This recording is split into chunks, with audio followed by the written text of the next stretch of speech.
That's why the debate over taxes, who gets taxed and by how much, is so important to the U.S. government's debate over the upcoming fiscal cliff. It's a series of tax increases and government spending cuts that'll automatically happen in January. A lot of experts agree it would be a bad thing for the U.S. economy, and it can only be avoided if Congress and the president can agree on another way to address the nation's massive debt. One way to do that is by reducing government spending, but that is easier said than done. Tom Foreman has an excellent illustration of why.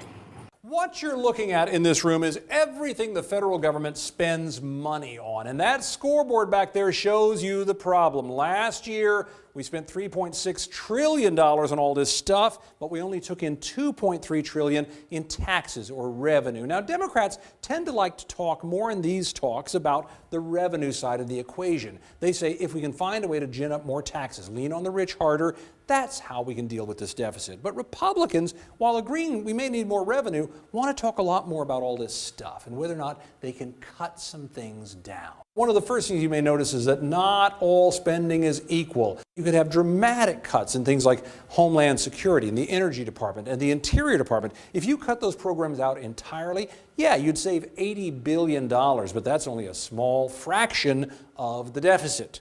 That's why the talk is largely about this back row where the big ticket items reside, such as Social Security, Health and Human Services, home to Medicare and Medicaid, and defense. Each one of these accounts for more than $700 billion in spending. So yeah, if you could find a way to somehow chop about 25% out of each program here, you'd get real savings, about $500 billion. But doing that would be unbelievably tough. The simple truth is some of them are protected from cuts.